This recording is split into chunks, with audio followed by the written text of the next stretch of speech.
Hi, and welcome to the Mindful Messengers show brought to you by the Liberty Beacon Media Project.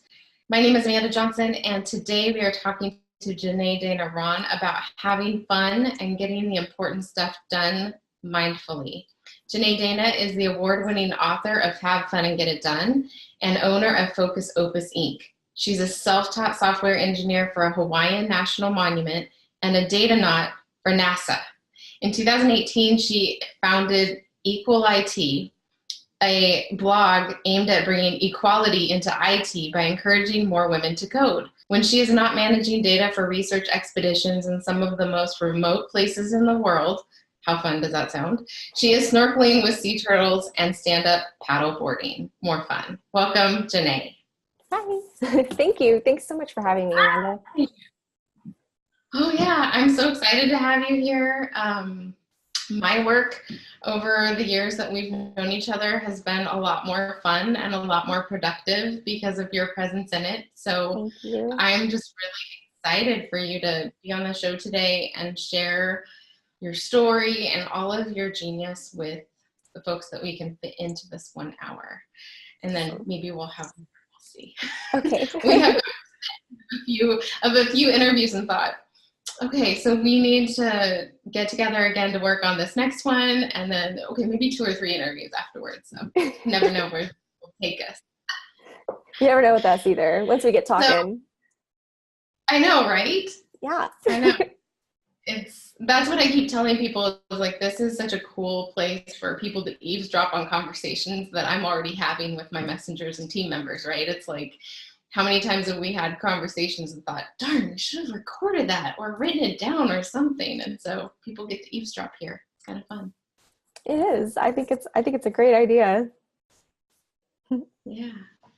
So you and I met, I mean, your bio is so full of stuff that I just want to ask you a million questions about, but I want to start at the beginning. I'm like, I haven't talked to you in a long time. You have all these extra things in your bio, but I want to kind of go back to the beginning of our work together and where you were at when I met you. You were inspired to write a book. When did that inspiration to share your message with the world begin for you? It started after I had published a paper planner that I had developed at the time. It was called My Focus Book. And I was really young at the time and branching out into a new venture, a business on my own. And I felt I was terrified.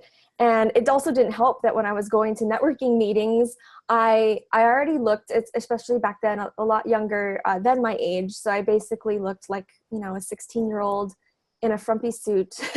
And I'm going to these meetings and not getting a lot of, I don't know what the word is. I mean, I'm not getting taken seriously, basically, because I just look like this kid. And what is this kid gonna offer me? And actually one time I was even asked if I was ditching high school, and the girl was legit serious. The woman thought I was, and I was like, okay, I don't know how. I was like, I'm kind of insulted, because you either think, I was like, if I was to be ditching school, why would I be here? Number one. Like if I was a bad girl, yeah, I'm going to show up in a suit to your meeting because that makes no sense. I was like, what is my look telling you about me? I don't know. But so, so I just realized that in order for myself to be taken seriously, I needed to find a way, because I knew that my product worked. I had tested it with a lot of other people in the sales industry, and they had done really well using my product. So yeah, I noticed at one meeting that there was someone who was an author, and everyone just looked at them like they were like a god or something. Not that I didn't want to be like put up on a pedestal, but I just noticed it was like Insta authority. And I thought, yeah. I need some of that. I don't want to be on this pedestal, but I need people to take me seriously. And so that I got inspired to do that. And then like within a couple weeks, it was like 2 weeks or a month, I met you at another event. And I was so happy I met you. I felt like, oh, I met my people. This is amazing. And things just started to kind of flow after that. Yeah. Yeah. And I remember those first few stories that you told me about how people were treating you and how that was creating some doubt for you even when we got into the writing process of like, if they don't take me, seriously in person, what's going to happen with the book? And I just remember looking at this planner, like you talk about this focus planner, and we have to tell the audience what this is because it's amazing.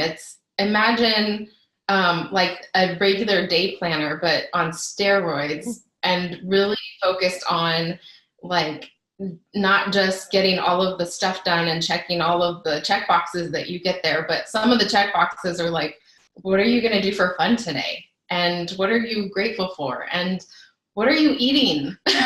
Right? Like all of these important things that we do without being mindful, just, in a hurry as entrepreneurs, especially, we're in a hurry, we're running and we're doing things that aren't at the top of our list, and we're, because we don't have a list, we're just reacting, and then we're eating stuff that we probably wouldn't eat if we slowed down for a minute and asked how our bodies would have felt if we put in there. So this focus book is like one of the most amazing tools. And so here you were giving this to the world and helping people get results by using it, and people still weren't taking you seriously. How frustrating. It was super frustrating. And also, yeah, like you said, it really did take, I guess, a shot to my ego. Again, I don't want to have an ego, but we all do. And it made me really insecure in terms of, and second guessing myself, like you said, like, are people going to take me seriously? Is this something that people need and really want? Is it going to help them? Or was it just a fluke, like for my testers, that it initially helped them? So a lot of those doubtful thoughts were creeping into my mind. Am I enough? Am I good enough for this? Am I the person to be, delivering this message or this tool to people? So yeah, that was not a fun time, but growing pains, are needed in business. And so I think I'm grateful. I mean, those people who may have not been the nicest, I'm actually grateful for those experiences that I had. It was almost like they gave me a gift, because had that experience not happened, I might have not been motivated to write a book. I might have not met you and gotten to work with you. So I think everything happens for a reason. And I'm actually really grateful for those icky moments that I had with just a couple people. So. Yeah. Well, and I think for you, I always love telling your story. I'm sure that you know that you're in lots of my presentations that I share with the world, because I use that picture, that initial headshot of you, and I'm like, okay, look at her. Like, imagine this girl all made up with all the makeup, right? This is like a hot shot, one of those glamour shots, and she walks in, looking even younger than this. And there's that piece of credibility. And how do you garner credibility? And I love that insta-authority word that you used, because that really is what happens when you walk in with a book. It doesn't matter how young you are or how old you are or short or tall. If you have a book, it says that you mean business. Yeah. And so I think that was really, really genius of you. But then we get into the conversation about, putting all of that on paper, and then we start to have that other piece come up of all of the, who are you writing to? So I would love for you to share, like, what was it for you that finally brought it all together and really helped you to find that level of confidence and ownership in your message that would propel you past some of the people who might look down on you for your age? Right. Okay, well, there's a couple of things. So, one of the things was actually you. So you are such a genius at structuring content, and also pulling out of people, and myself included, what is the message really? Like, okay, this is what you thought your message was, but no, this is your actual message. This is the core of what you're getting at. You're like, seriously, like, I've never met anybody who can do that. You're awesome. And so that really helped, because I feeling confident in my content, because my content, while it's been helpful to people, and is that I've gotten a lot of good feedback from it. It's, what's the word? It's really important how you structure your content, because you can have great content, but if you don't put it in the right order, sometimes the message can be diluted, I feel. So having confidence in knowing that my content was structured in a way that was going to be digestible to my readers was really important to me, because that was another thing that gave me confidence, knowing that I was putting out a quality product.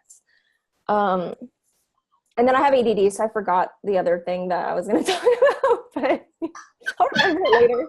I don't know. Oh my God, I love you. I was just thinking that was one of those challenges that you didn't talk about, and then you said it. It's always going to come up anyway. I will forget sometimes what I'm saying, like mid-word in mid-sentence. Oh my God. Okay. I'm glad that didn't happen. That it doesn't. No, I remember. I'm not even gonna edit it out. I can't. No, don't. It's fine. All natural. It's the way it is. No, but that was a really important thing, because I remember the day. I remember the location. I remember sitting across from you and asking you, Jenee, where did you get this amazing expertise? And then I heard something that I hadn't heard you say ever before, and that was that you had graduated a top university in 3 years with ADD and an undiagnosed dyslexia. Am I remembering that correctly? Well, that's what my professor thought I had. That's why I ended up getting tested. And then I ended up having ADHD, which is like the worst version of ADD. And it went, they said you probably had a reading disability as a child, but it kind of went undiagnosed because I read really slow, basically. But I didn't get tested for that. So that's why it kind of went undiagnosed. But based on what I was telling them and the issues that I was having with the reading, they kind of took a stab and said, we think this is what it might be. Right. So you were at UCLA. Yeah. A year in. Yeah. Hating life at the time. Hating life. The first year was rough. Yeah. Yeah. So tell us a little bit about that piece of your story. Oh, sure. I will. I'll go on. So yeah, I was hating life at UCLA initially, and that's just because I was struggling. I mean, I wasn't getting horrible grades, but I was so anal about getting good grades that I was struggling so hard just to keep up decent grades, and it was really hard, and I was super stressed and having a hard time, like I said, with the reading and whatnot. The professor suggested to me that I go get tested. I was really embarrassed about it. It was called like the Office for Students with Disabilities. And I was like, I don't have a disability. Like, I was really just like, I don't want to be labeled like that. And I had a fear of that because, growing up, I always struggled with school. And so there was kind of like an insecurity there about feeling stupid or less than. And so I definitely didn't want a label of a disability. But I went, okay, at this point, I'll do anything because I just don't know. I was about ready to drop out, basically. So I went, got tested, and found out that I have ADHD, and I was surprisingly relieved. I was shocked that I actually felt good about that diagnosis, because it was like, oh, I just have an attention problem. I'm not stupid. I just get distracted easily. I can fix that. And so, so they gave me some tools to help me with what I now knew that I had. My childhood made so much more sense now. And then I was able to, I still was a little bit stressed out, I'm gonna be honest with you, even after that diagnosis. So I thought, because I was making this decision like within a couple months, within a month, and this was all new to me. I thought, I don't know if I'm gonna be able to do another 2-3 years of this. So I might drop out, like if I have to keep up this constant stress. But I could see the light at the end of the tunnel. I could do anything in 9 months, right? Or a year. So I was like, I'm going to do 2 years in one, and we'll see how that goes.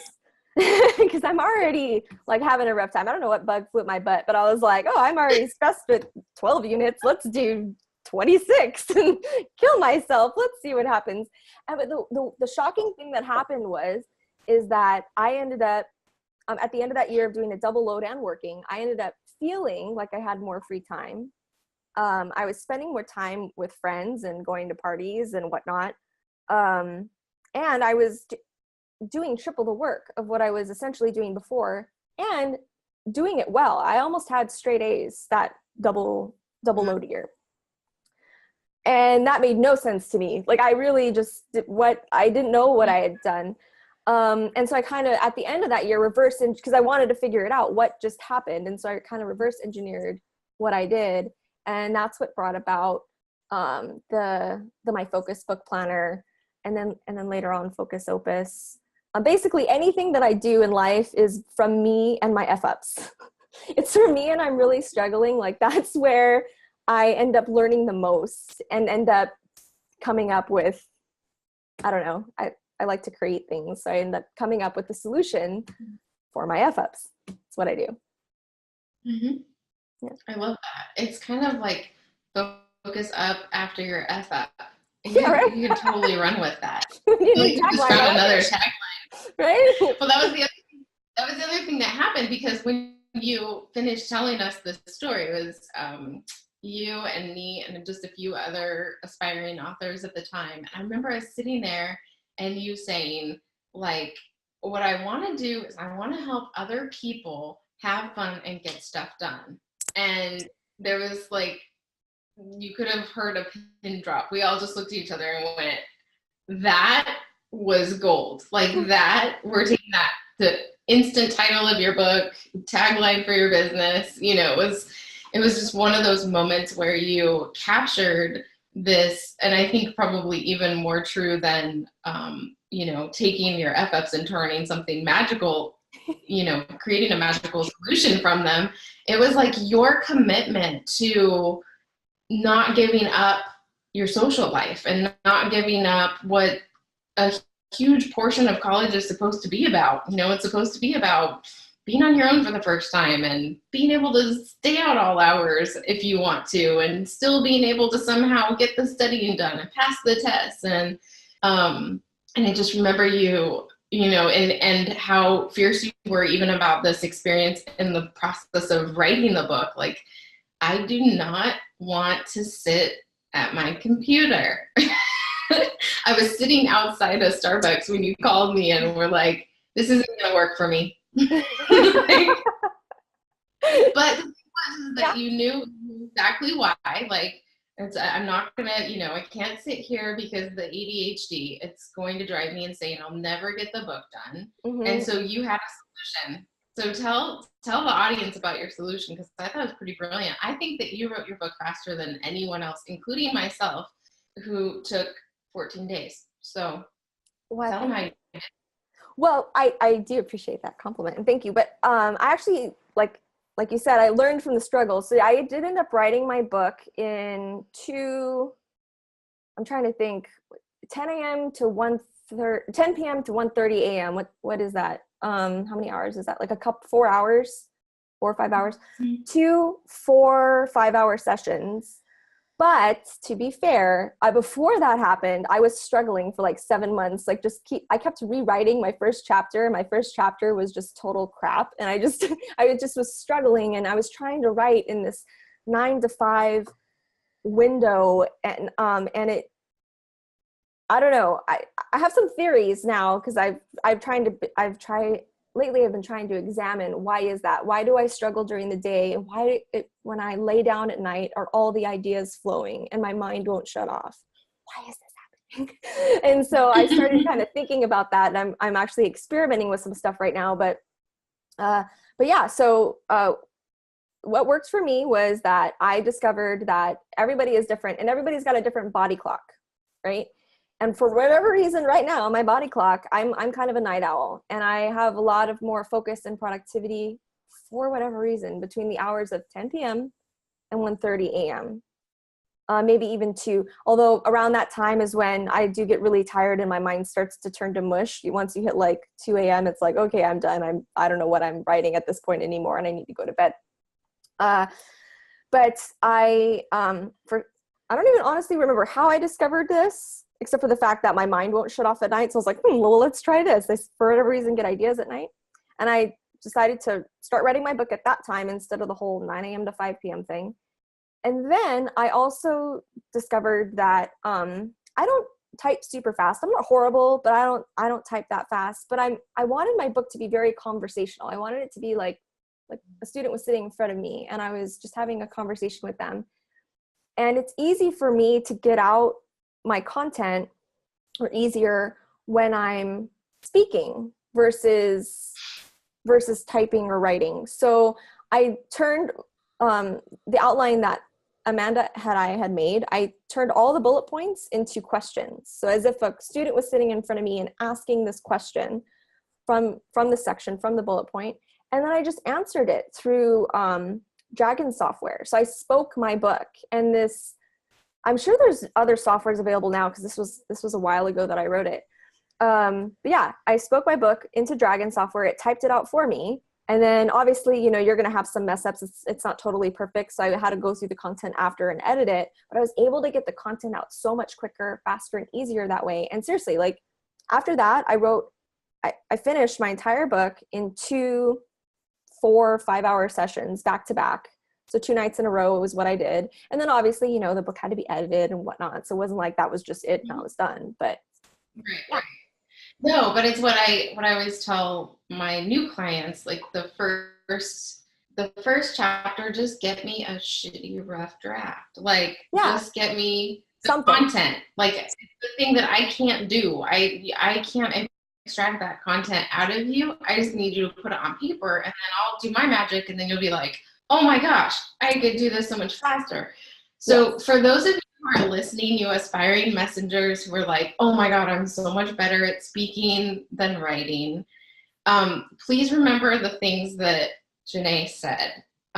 One is that she had a really strong outline.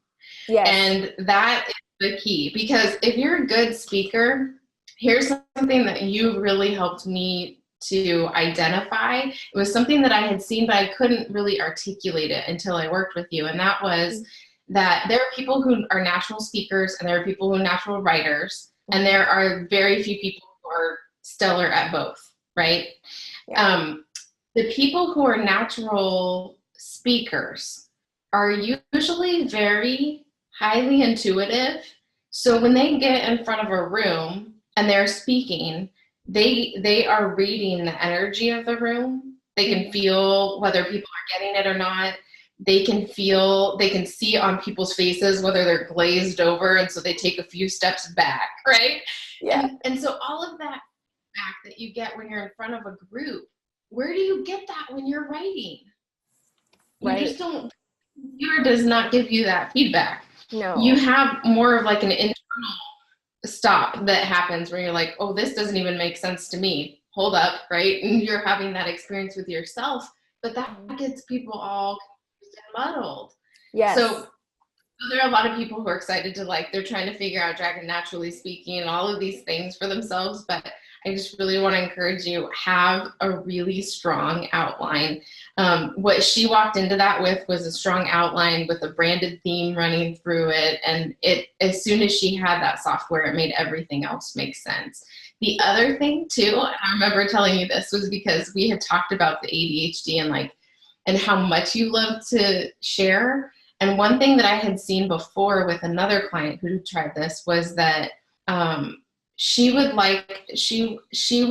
just allow herself to speak for as long as she wanted. Yeah. And so there were parts of her book that she sent me, parts of her content that were like 30 pages, like a 30-page chapter. And there was this other piece that's like 2 pages because she wasn't as excited about that. But that little piece is really important to the reader. In fact, oftentimes that little piece that doesn't light you up is like one of the most important pieces for your audience. So I remember telling you, Jenee, just time yourself. Right. For each bit of So those are 2 tips for those of you out there who are better speakers than you are writers. This is an amazing way to do it. Just make sure you have a really tight outline and a really good timer. Yes, yes. And the outline is key, especially if you are interested in writing a book, because one thing that I never realized before in all my years of school and everything is that because my outlines weren't that good, but the outline, if you have a good outline, I mean, that is 90% of the work, honestly. You don't realize it, especially when you're hitting writer's block, because I remember I was struggling for those 7 months and getting nowhere. I felt like I was just spinning on a wheel. But the outline, if you have a solid outline, and then on top of that, you know, the tools to actually sit down and be able to get out your content without second guessing yourself constantly, which is what I do all the time, then And everybody. Yeah, seriously, right? I think, yeah, we all do it, right? It's 90% of the work. That is the outline, and having a good solid outline, and Amanda helped me structure it in a way that made sense, so that the content would flow. That was most of the work, because then at that point, all I was doing was answering questions. Like, yeah. And you know how I had learned that? It's easy. You know how I had learned that? How? I had, after going to a high school that really did not challenge my writing skills, I was basically a good writer. I had an English teacher in my senior year that looked at me and handed me a paperback, and he was like, "I hope they kick the fluff out of you." And I was like, "What?" And it was basically his way of telling me, like, it wasn't strong. It was good writing, but it wasn't good thinking behind the writing. Of course, he didn't help me with it, but when I got to the university, I don't know how I landed in this honors program, but they basically were like, you have to write a 20 to 30 page paper on the themes from several classical books that you're going to read, which I didn't read that much in high school either, so I was double scared. And then you have to keep turning it in and revising it until it's okay. Does that sound like working with me or what? Right? So basically what I did, I just wrote, because before that's all I had was, you know, a very simple outline. I would just write, and it was, you know, 3-page paper was good enough. But once you get like past 5 pages and you're doing that, that's a mess. Yeah. And so I don't know how many revisions I did my first semester, but I remember doing a lot of crying and a lot of reverse engineering, like you're saying, of how can I never, ever be here again? You know, the night before when I have to write this whole thing out, it's finally due, and I'm not sure I'm going to get the grade. It was horrible. And so that's what I learned from that semester. Like, if I spent 90% of my time on that outline, getting that outline so tight that I knew no one could poke any holes in it, I could write a 20 or 30 page paper in 2 or 3 hours, because the bulk of it was already done. And it showed me how much time we spend. It's not how long it takes to write, it's how long it takes us to second guess and edit and find the right words, and then, oh, I should have had this quote here. Like, no, if you front load all of that stuff, so easy, right? Yeah. And it keeps you focused, because it helps you, especially if you know that you're the type of person, which, like I said, a lot of people do, second guess yourself while writing. It allows you to organize your thoughts ahead of time, so that, and it'll keep you focused on the content in front of you that's really important, that really matters. Yeah, it totally saves a ton of time. Outlines are, I almost said a bad word, but outlines are awesome. Yeah, you know, I just realized that I haven't talked to the network about words that are okay and not. Maybe I should do that. You might have to get a blank copy for me, because or just edit it out, because sometimes it just happens. So I'm trying to sometimes frankly, it's the only word that works, you know? Right. Yeah. So, I mean, and that's from the word girl who knows a lot of words, but when you're talking about, right, it does. It's the energy of something. Oh my goodness. Yeah.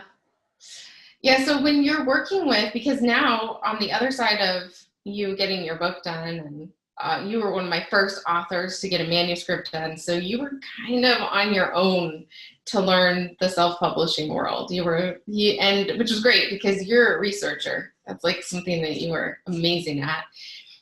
And so you figured it out. And then when I had other people starting to finish, I would call you and say, Jenee, how do we will you be on my team and help these other people through this process? And of course you said yes. And it wasn't just bringing them through this process of self-publishing, but you really brought so much of your genius in productivity and focus with you. So what were some of those things that you find repeatedly, even with current clients, where people really are struggling to stay productive and make sure they have time in their lives for fun? Like I don't know how many times I've said it this week, like I'm so tired of people feeling like they have to spend 18 months in a hole working on a book. Like, yeah, where did that misconception make come it from? fun? Yeah. Yes, please make it fun. Otherwise you're gonna hate your life. And we don't want that. So And your book. And yeah. your book. And your book. You're gonna hate everything. It's just everything is gonna go downhill from there if you do that. Please don't. Okay, so one of the things I see myself and others, a lot of other authors struggle with, to me, this doesn't just apply to authors and books, it applies to everything, but definitely when writing a book, I feel like everything is amplified. Emotional junk, baggage, insecurities, just everything blows up when you're writing a book. So the struggle comes from, for me and others I saw, is a lot of guilt and shame surrounding, it's more emotional. It's interesting. Like one of the things I noticed about time management, and I even hate the words time management. For me, it makes me nauseous or just makes me want to, I don't know, throw something at a wall. I don't like it. Because there's a certain negative connotation that those words have for me. But a lot of guilt and shame come up from when we've set this goal, we want to do something. And so now our goal is to, write a chapter by next week or whatever, or write even 4 pages by next week, however you've managed your timeline for that. Everybody is different in the time that they have. And then you sit down to write your book and you have writer's block, or someone calls you or your kid gets sick and you get distracted, and naturally, I don't have children yet, but I can understand, family comes first. And when you have a little one, you need to take care of them. Life happens. But then when that life thing happened and you got thrown off track, now what happens is you feel guilty and shameful that you didn't get what you wanted to get done in the time that you wanted it to get done. And most of the reason for that is because I'm pretty sure within that week you could have found another time to get it done.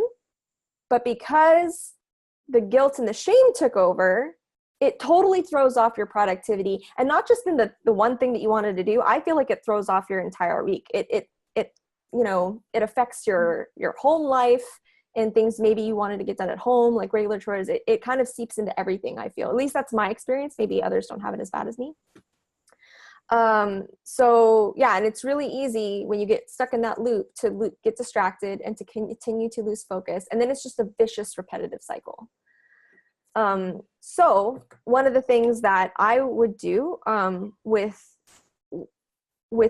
your authors is, let's say we got on a call and they told me, which usually actually happened like 98% of the time, on my first call with them, was I didn't get my writing done.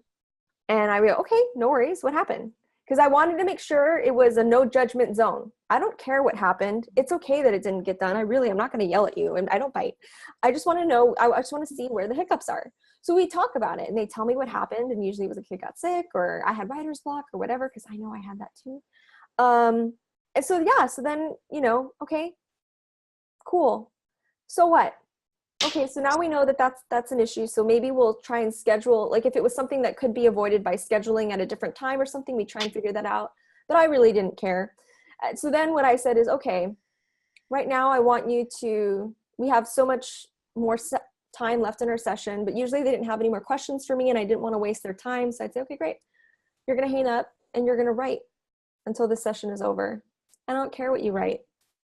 It doesn't matter what you write. I don't care if for an hour you're writing, I don't know what to write about, or whatever weird thoughts are coming in your head. You're just going to write.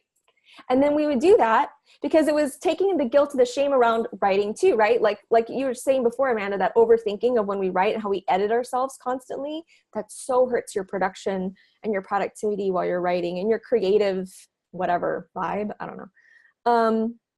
So yeah, so hang up the phone and I just say, just text me when you're done, like what you got done. And I really don't care like what you wrote. It doesn't matter. And they would text me like in 30 minutes and be like, I got 4 pages done. And they were all excited. And it was because we removed I tried as best as I could to remove the guilt and the shame and the judgment and let them remove it from themselves, because we all are our own worst critics. And guess what? They got some writing done. But this like applies to like everything in life, I feel. And sometimes I forget my own stuff. Like I will get caught. I still get caught sometimes in that guilt shame loop. I feel like it's ingrained in us, and I'm trying to like remove it, but it's really difficult. We just have to remind ourselves to get back on track and not feel guilty. Absolutely. For stuff. Yeah, and we apply it to all different things, and I've watched people even avoid that conversation of feeling like it's shame or guilt and call it like I ran out of time, or I just, and so like really helping people to get clear on, no, I feel bad about this because, and I do have so much compassion. I know you do too, because it's not really about that little chunk of time, right?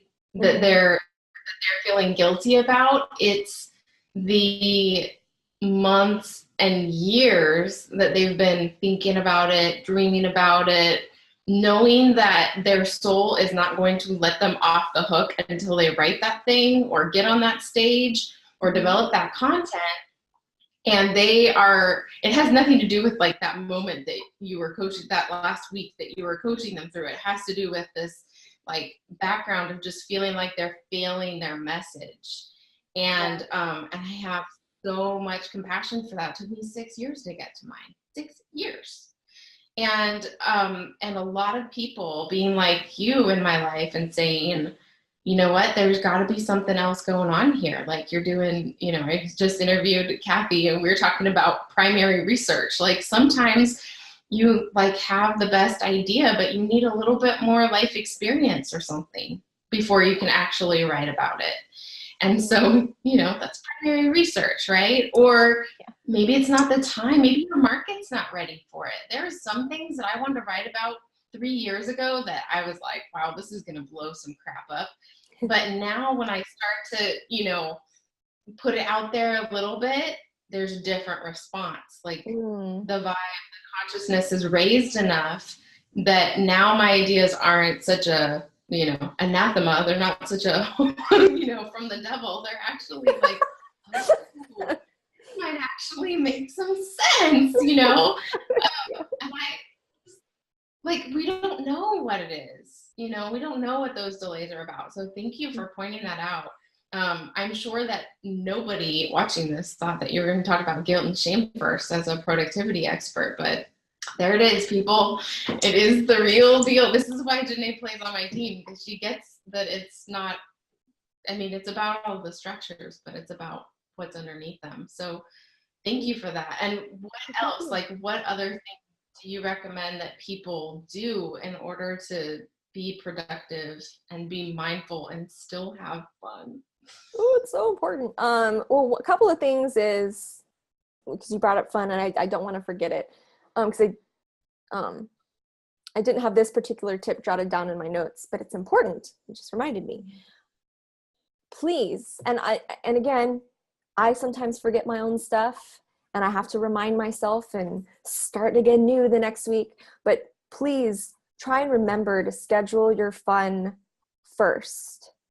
Find something that you love to do and put it in your life and put it in your schedule first. Because I think one of the reasons we avoid scheduling our life is because it sounds boring, and actually usually it is. It can be horrible. But really having a weekly plan, and I like to call it my values and priorities week. So I'll touch on that a little bit right after, which is really important. Having that weekly plan kind of set up, it really increases productivity by a lot. I mean, just writing down a list in itself will increase your productivity by around 25%, some studies have shown. But I've found, and I actually learned this at UCLA, is creating that weekly plan really increased my productivity. And I was really stubborn too. Like for the first 4 months when my mentor was trying to get me to do it, I was refusing to do it because I was like, I already don't have time. And now you're making me write down all this stuff in color. This is stupid. And I just really I'm a stubborn person, if you don't know me. Yeah, so it took 4 months, finally did it, noticed that I was saving a bunch of time, felt a lot better. What's different? Oh man. So I really had to eat crow when I saw my mentor 2 weeks after that and tell her, fine, what you said made sense. And was able to do that. So yeah, having a weekly plan. And like I said, you schedule your fun first. Otherwise you're not going to do it, right? It's not, it's have fun and get it done, not get it done. And oh crap, there's no time for fun left. I forgot to have fun. We don't want it in that order. So put that first. And then, like I said before, I called it my values and priorities week. What I started to call it is because it's really important for you, and for me, myself, I learned is to really identify and get crystal clear on what my own personal values and priorities are. And for everybody, it's different. And you know what? Throughout your life, it's going to shift too, is what I noticed. As we grow, our values and priorities change. And one of the things that I noticed that I did and that held me back is that I was like white knuckling my previous values and priorities. Like, no, like I didn't want to let them go, and not like moving into my new values and priorities because I was scared of them, or it was like I was giving up on my previous values and priorities, but I wasn't. I was leapfrogging into the next stage of my life.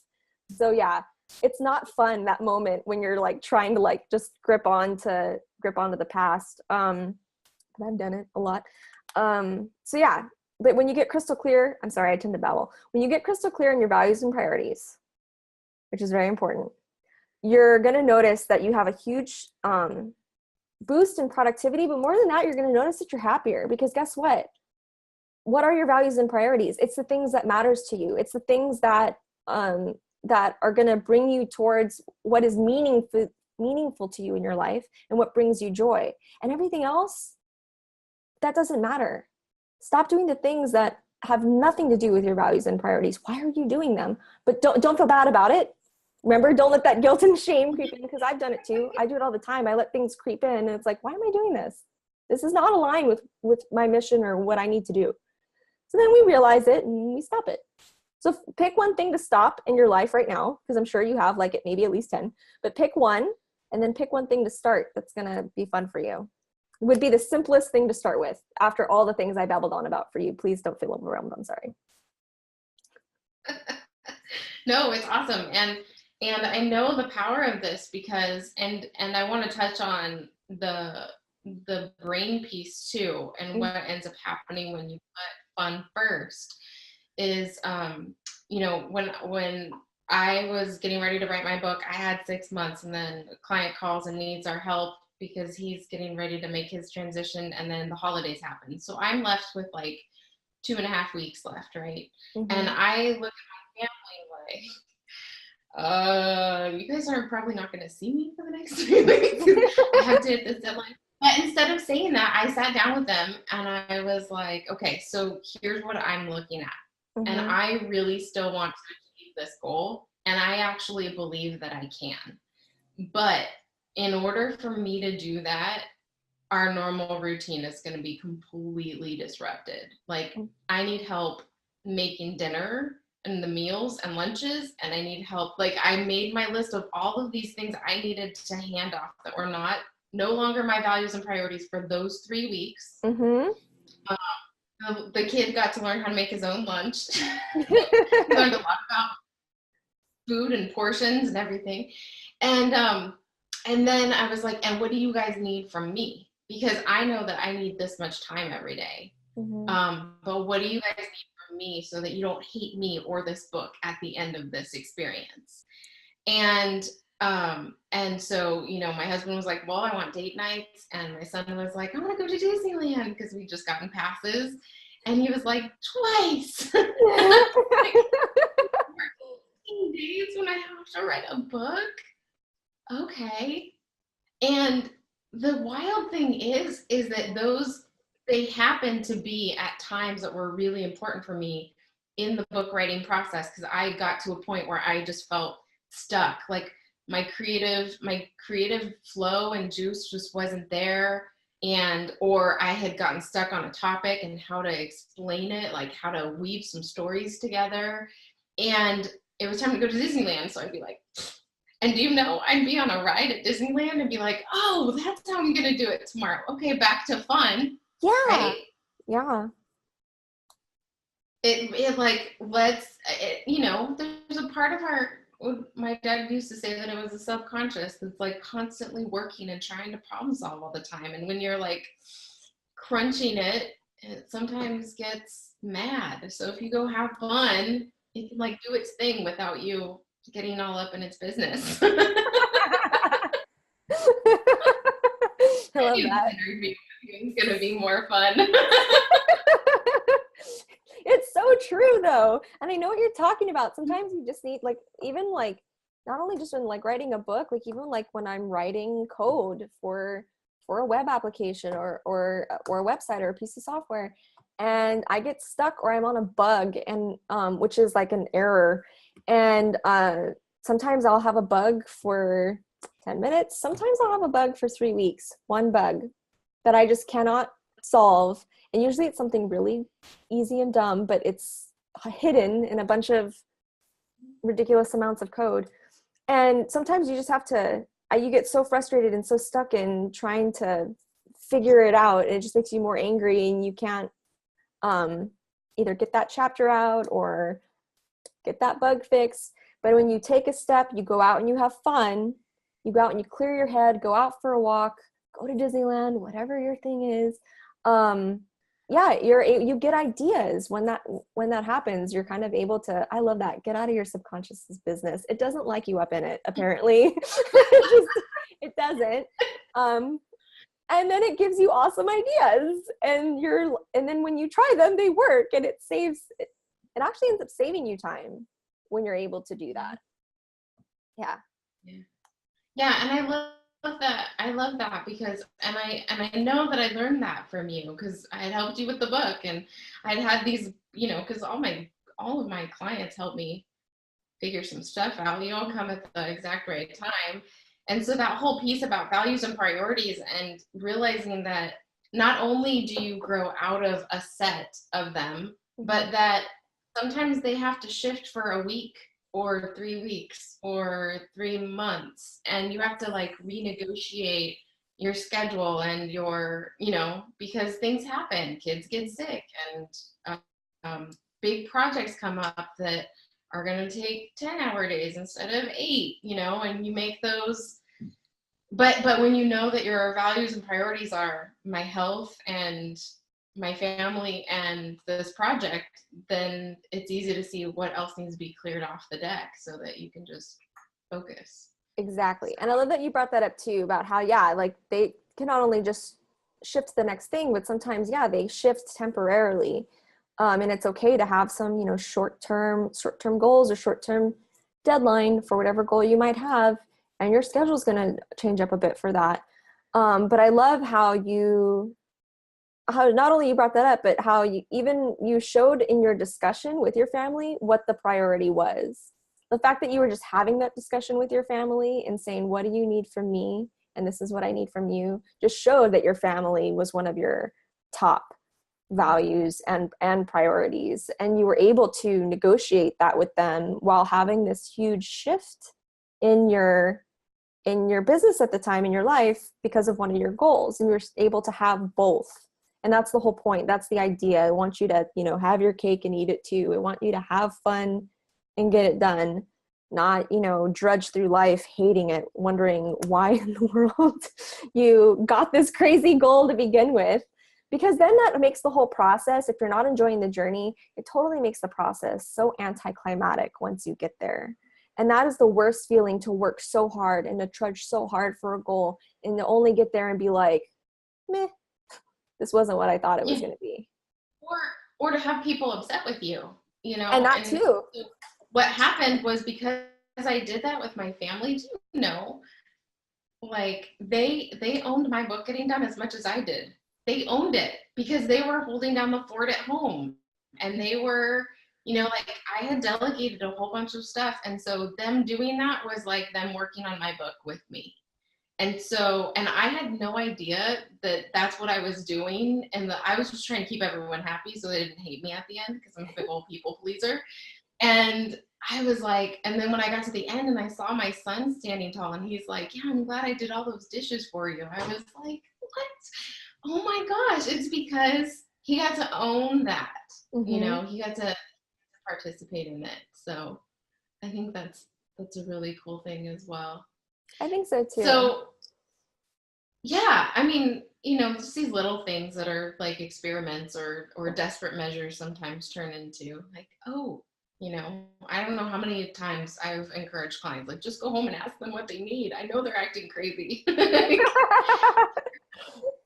to make them happy so that you can do the thing that you want to do. Because that's the other piece, right? With our dreams and our goals and our projects, think about how hard it is for us to like hold on to them sometimes. We doubt, we wonder, but those are ours. Yeah. So why do we expect the people around us who might not have the same values and priorities even to like esteem our goals as much as we do? It doesn't make any sense. So yeah, hard-earned lessons, Jenee. We have earned some really good lessons, haven't we? Yes, through trial and error. At least for me, it was a lot of error and some more trial. Figure it out along the way. Yeah. For me, it was like 6 months of errors, or 6 years of errors, and then 3 months of glorious, like, oh, it all clicks together. Perfect. Let's do that. So yeah, when you are being your total amazing, having fun and getting it done, productive self, how do you do that? Like, what are the mindful practices? I know you shared some of them here today, but like, what does it look like for you that kind of keeps you at the top of your game? that's a good question.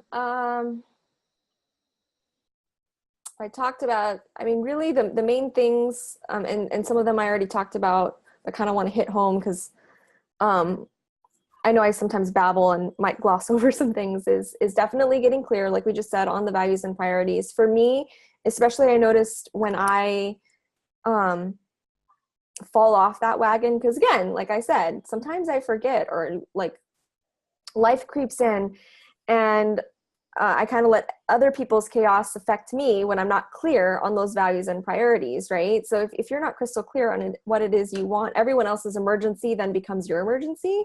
Has that ever happened to you? Because I can do that. And then I catch myself, I go, wait a minute, this is not the roller coaster I want to be on right now. So I have to constantly reflect and reassess. So I guess is the point I'm trying to get at, is yes, your values and priorities are important. I want you to expect that you're going to get thrown off track. Expect that you're going to have the distractions, rather than getting, because that's actually the thing that's made a huge difference for me, is to know it's going to happen and be okay when it does. Because when we don't expect it, and when it happens, it throws us off. It's like being on an airplane without any earplugs and there's a baby crying. And all you want to do is either just have some quietness to yourself or even sleep. And you can't, because this freaking baby's crying really loud, sometimes screaming. And it's not the baby's fault. The poor thing, and sometimes they're in pain. They're either growing their lungs or they're in pain because of the altitude shift for them. And it's my fault, because I should have expected that distraction to happen, and I should have prepared for it and brought freaking earplugs. So actually, that's another lesson for you if you travel a lot. Just a life lesson in general. Babies will be crying on the plane. Like, just expect it. Don't be like, oh no, there's a baby crying on the plane, I'm so unlucky. Every freaking plane ride I've been on, plane ride, a baby will be crying.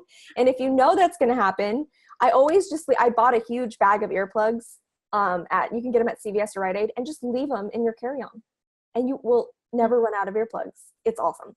So do that, but then treat your life like that, and just know that no matter what, you're always going to have a disruption throughout your day. There will be disruptions and distractions. And I want you to account for it in your schedule. So one of the things that I learned to do, I actually learned this one time because I was sick, and I was really sick and I had a deadline due that day, and I couldn't take a sick day.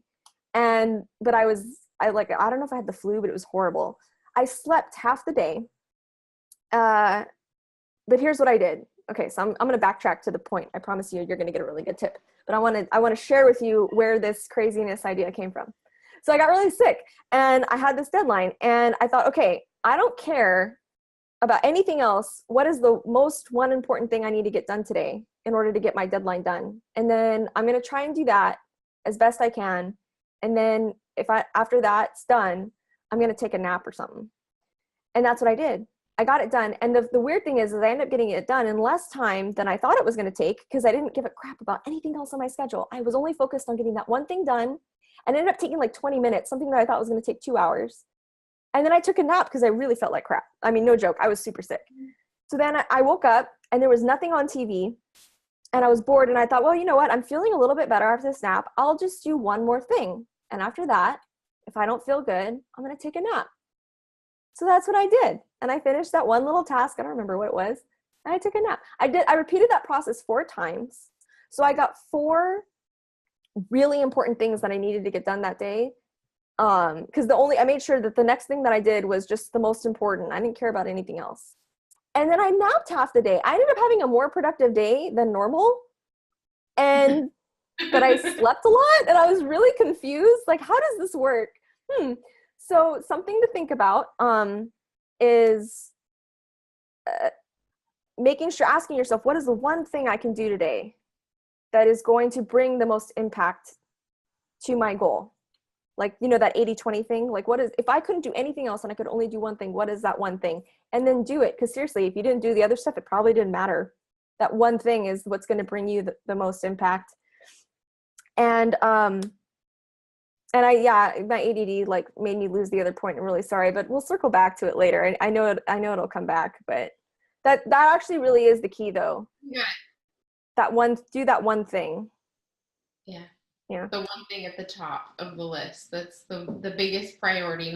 Knock it out, and then go do something else that you need to do. I found that to be true. We were on a vacation a few years back, and I had this window, like when they were sleeping, I wake up at 5, run to the coffee shop, and then I wanted to be home by like 9 or 10 after they had their pancakes and waffles and all the stuff that they were going to do without me. And then I had like something like a horseback riding experience planned. So I couldn't be like, oh, I need another 15 more minutes, or I got so much done. I'm like, how can I do more of that? Like a horseback riding experience every day, something that I have to show up at for somebody, and then I can knock it out. So thank you for that tip. That's huge. Yeah, it gets you like laser focused. Ooh, and I remember the other thing I wanted to say really quickly. Schedule, it was what I was talking about. Plan for the chaos, plan for the interruptions, because they're going to happen, and it's okay. So schedule 2 to 3 times the amount of time you think something is going to take.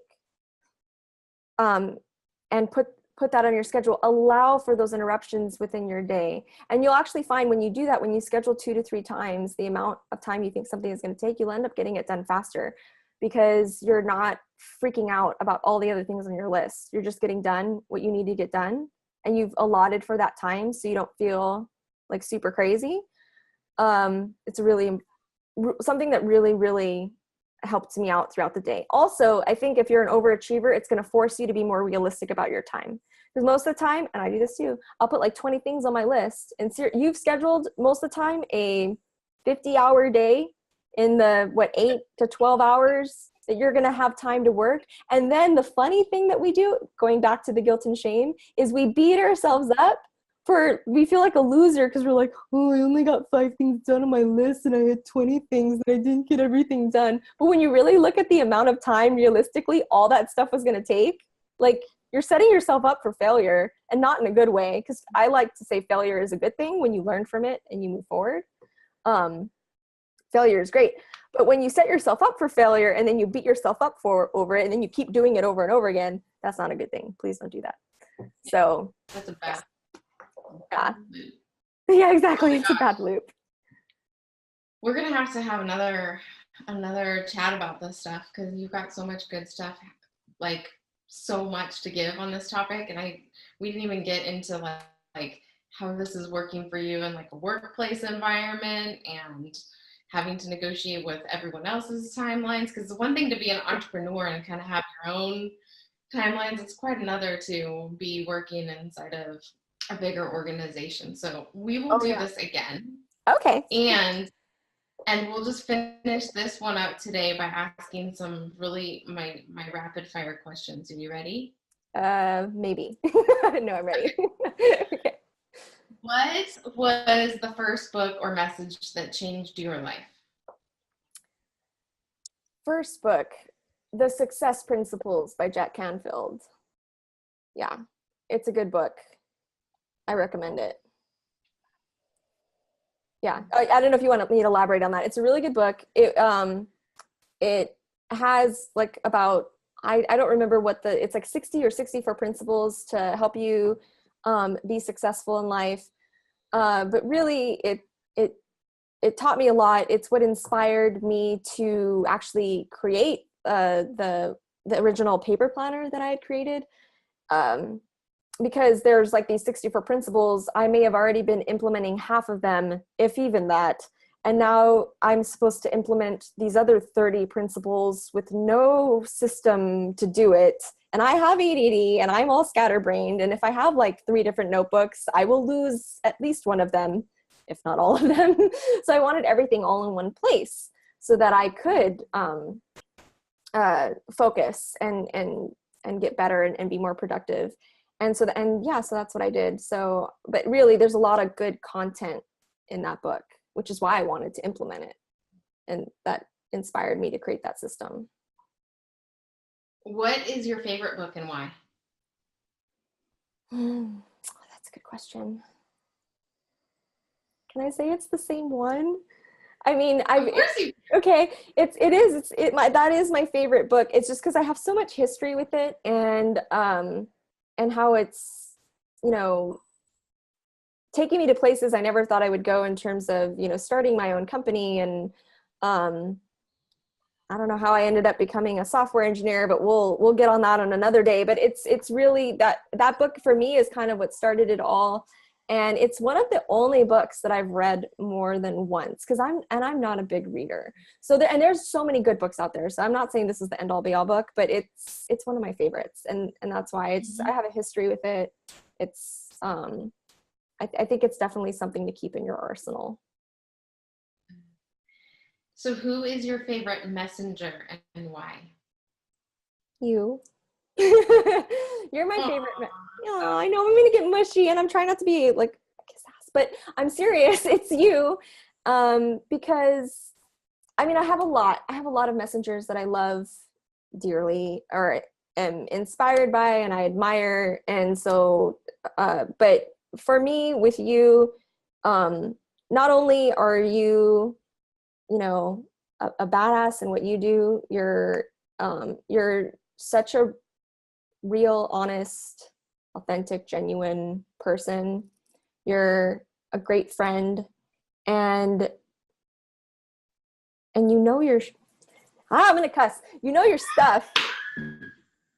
Sorry. I'm trying not to. Perfect place. I know, right? I love it. Yeah. Oh my gosh. But you're so good at what you do. Been any better. I know, Thank right? you so much.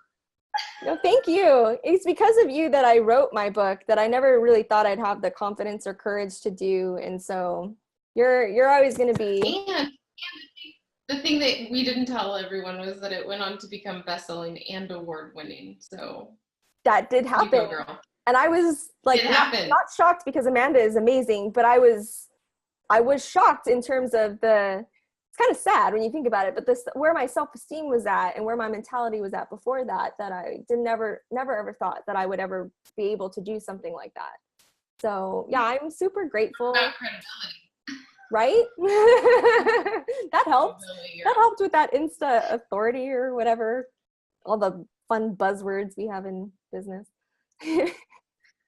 Well, I'm sure my audience will want to know how to get in touch with you. So if you want to share that really quick, how they can follow you with the focus planner or whatever you think is the most important for them to get to today. Oh, okay. Cool. Well, right now I'm actually rebuilding Focus Opus, which is the online version of that paper planner I was talking about. And yeah, I had to learn how to code myself. So if you would like to not only be able to have an online planner system for free and be one of my beta testers, I would love that. And so you can go to focusopus.com and you can sign up there. But if you have any issues or if you have any questions or anything like that, you can email me too. And so I just realized I'm always looking at Amanda and not like at the screen. So I'm probably constantly looking down. Hello.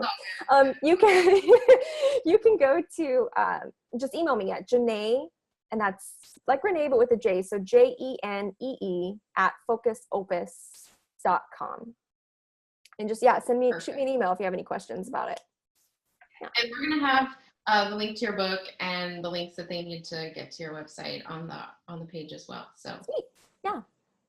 I'd be happy to hear from you, Jenee, especially if you got anything or have any questions. Oh, and yes. Yes. Thank you so much for this interview today and for making me laugh as hard as you did. Well, you're welcome. This is the most fun I've had. That makes me happy. Yeah. And you genuinely embody your brand. Have fun and get it done. That's what you bring wherever you go. So I appreciate that. That's a huge compliment. Thank you. Yeah. So and thank you for having me. Oh yeah. Yeah, it was fantastic. I really had fun. Hey.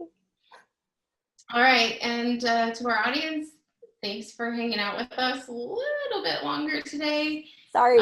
We hope you enjoyed the show, and we'd love to hear from you. Like, what are some of the tips and tools that you're taking from today?